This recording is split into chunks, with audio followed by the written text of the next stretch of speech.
Alright, I think this one's going to be a little bit shorter, guys.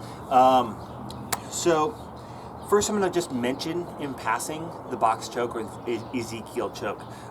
So this one, usually people are going to get it from the mount, they might get it from side control, and I'm going to underhook the head, I'm going to grab my own bicep, bring it across the front, and drop it down. Now, where people do get this one wrong is they try to do this, right? And you're broadcasting to them what you're trying to do. They're going to use their arms. They're going to start defending this. So usually people will have the head off to the side. They'll grab their bicep distinctly. They'll connect their head to their hand, move their head across, and get that, right?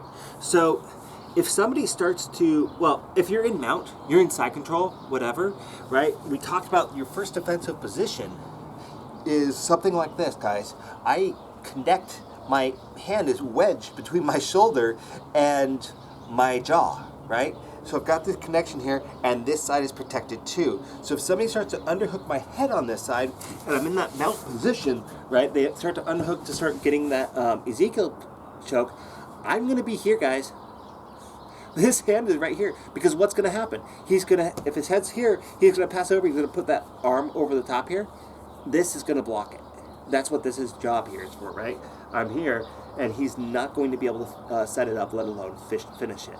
Now, a lot of guys I've seen get really persistent about it and like, no, I'm going for this, and I'm going to still try to get my arm down with your hands in the way. It's never going to happen, you guys. So there's your Ezekiel or box choke, but let's go ahead and we're going to start talking about the Darce. So remember that the Darce choke, I get onto my side here, right? Usually because he's passing my guard. That's usually where this happens. Sometimes it will happen from knee ride, right? I'm trying to get somebody off of me in knee ride, and I've been very good about keeping my elbow in so they can't go for that far side armbar. I'm able to get to my side here, and maybe they're able to get this elbow separated at this point. They underhook the head, and then you're pretty much set there.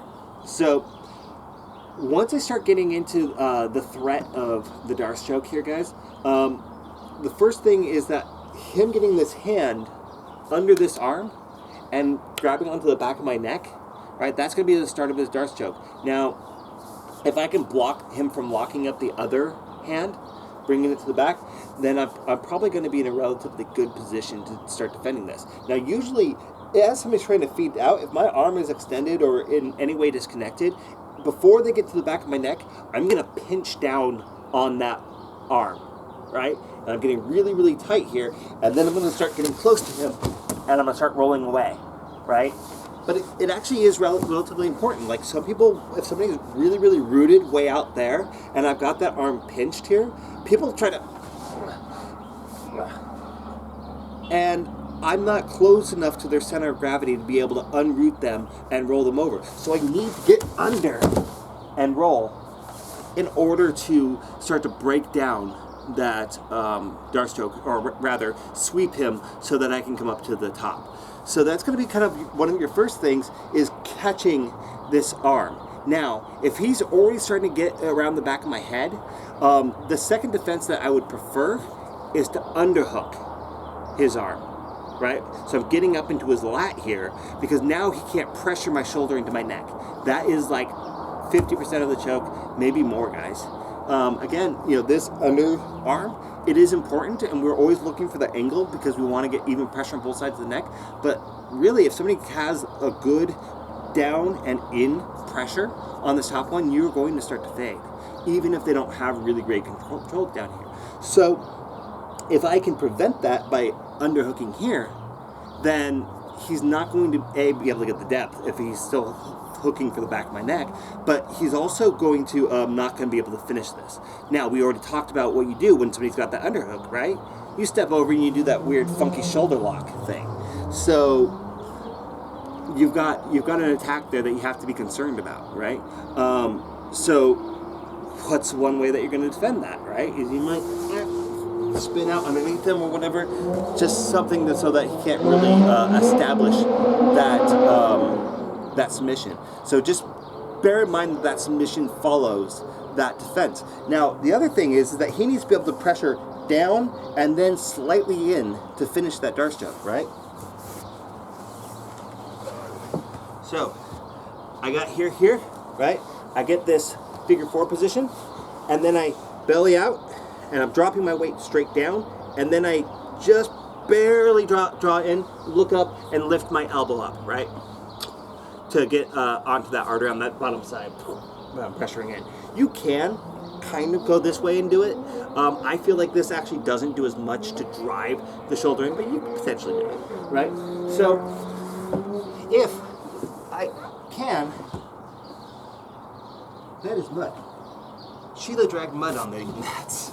Okay, if I can post my hand here, I'm giving myself time. This is not a defense, it's buying time. And it's an incredibly important distinction, right?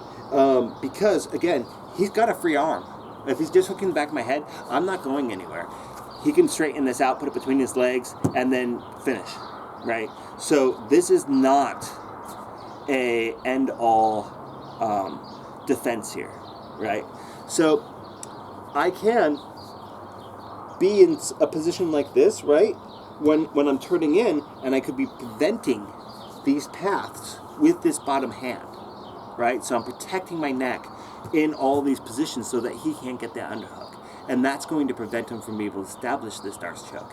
A lot of people sometimes will try to get a half guard, and because they're passing guard, right?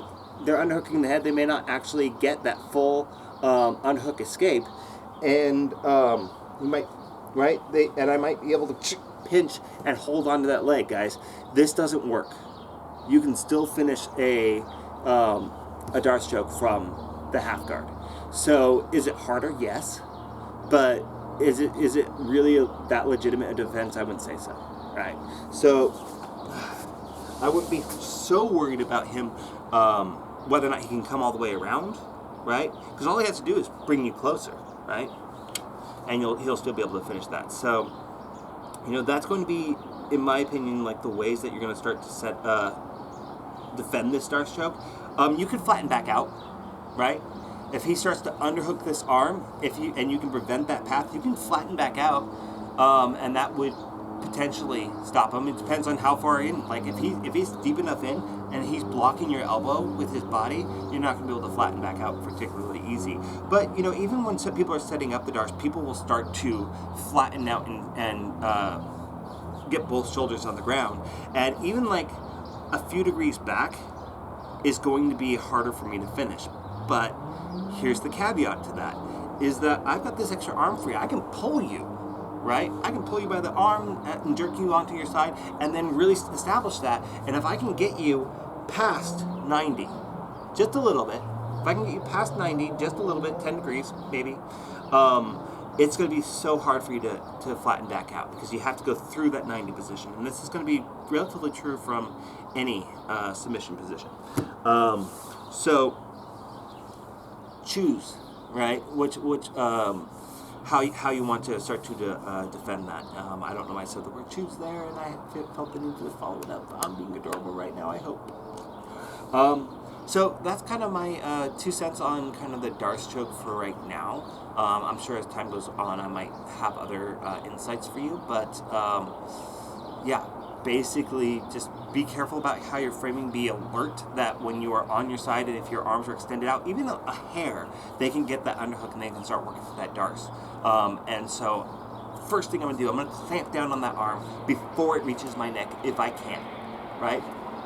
Even if I can't escape,